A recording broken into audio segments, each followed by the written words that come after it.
Hello guys, welcome back to my channel and today topic is buyback of shares and it is all an important topic जो कि C inter में हमारा बहुत ही एक छोटा सा पार्ट कवर करता है एंड हेल्पफुल भी है क्योंकि ये दो सब्जेक्ट्स में कवर होता है। एडवांस अकाउंट्स में जो है हमारा चैप्टर नंबर 12 जो है ये इससे पूरा गवर्न होता है and even corporate and other law में भी चैप्टर नंबर जो 4 है हमारा उसमें भी ये छोटा सा पार्ट है इसका सेक्शन नंबर 68, 69 और 70 जो कि बायबैक से रिलेटेड ही हैं। तो एक तरह से देखा जाए तो काफ़ी इंपॉर्टेंट है एंड एडवांस अकाउंट्स में ये अगर देखा जाए तो 8 से 10 मार्क्स कवर करता है एंड मई 24 एग्ज़ाम में भी ये 8 मार्क्स का MCQs में पूछा गया था। So let's get started without wasting any time. तो जो है स्टार्टिंग होती है सेक्शन 68 क्लॉज 1 से। तो ये बोला गया है कि buyback should be form of free reserves, SPA, proceed of any shares और अदर स्पेसिफाइड सिक्योरिटीज़। ये इसका मतलब ये है कि बायबैक जो है वो हम free reserve, security premium account या फिर हमने कोई शेयर्स वगैरह सेल किए या कुछ प्रॉफिट हुआ तो उससे हम बायबैक कर सकते हैं। बट सेक्शन 68 क्लॉज 2 जो है ये हमको ये बोलता है कि कंपनी अपनी खुद की सिक्योरिटीज़ परचेज नहीं करेगा अनलेस एंड अनटिल उसके आर्टिकल द्वारा वो ऑथोराइज्ड ना हो। अगर आर्टिकल से ऑथोराइज्ड है तभी वो बायबैक हो सकता है।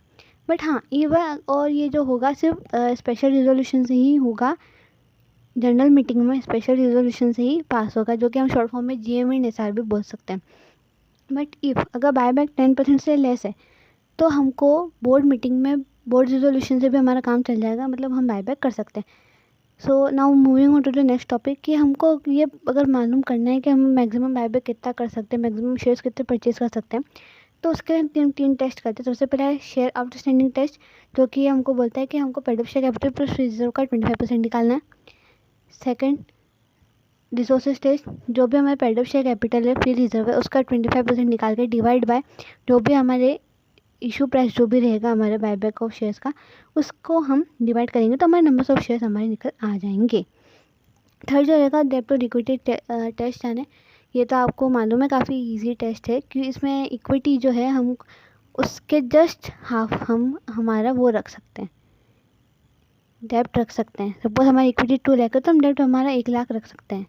तो इसमें ये रहता है कि हम उससे ज़्यादा के शेयर्स वो इशू नहीं कर सकते, तो हम इसके इक्वेशन बनती है, वो इक्वेशन के थ्रू हम इसको सॉल्व करेंगे तो हमको मालूम पड़ जाएगा कि हम मैक्सिमम बायबैक कितना कर सकते हैं। और तीनों में से जो भी हाईएस्ट जो भी लीस्ट नंबर 3 टेस्ट करेंगे, तीनों में से जो भी लीस्ट नंबर का जो भी आएगा हम उतने नंबर्स ऑफ शेयर बायबैक हम करेंगे। और इसमें ये रहता है कि अगर हमने अभी बायबैक किया है तो हमें 1 ईयर तक हम नेक्स्ट बायबैक प्रपोज नहीं कर सकते। एंड हम आगे एक चीज़ और देखते हैं इसमें कि सेक्शन नंबर 92 कंपनीज एक्ट के जो हम लोग एनुअल रिटर्न जाता है इसमें इसकी डिटेल्स रहेंगी। एंड अगर हमने बायबैक किया है तो हमको रजिस्ट्रार को सेबी को इन्फॉर्म करना पड़ेगा with in 30 days from the buyback. I repeat with in 30 days of the buyback. And buyback नहीं पे ख़त्म होता है। बट एक चीज़ और बचा है, last note but not the least, penalties. अगर बायबैक के प्रोविजंस में या कंप्लाइंस में कोई भी दिक्कत होती है तो ऑफिसर इन डिफ़ॉल्ट जो भी रहेगा उसको जेल होगी 3 साल की और उसको 1 लाख रुपए का फ़ाइन जो कि एक्सटेंड हो सकता है 3 लाख तक।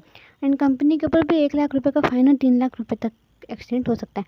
मीन्स इसमें officer in default and company दोनों की जो रहेगी वो सेम रहेगी, पेनल्टी सेम रहेगी। बस ये रहेगा कि ऑफिसर इन डिफ़ॉल्ट को 3 साल के लिए जेल में जाना पड़ेगा। So that's all for today. I hope you like this video. Please don't forget to like, subscribe and share my YouTube channel. Thank you so much and please be connected for more like these videos. Thank you.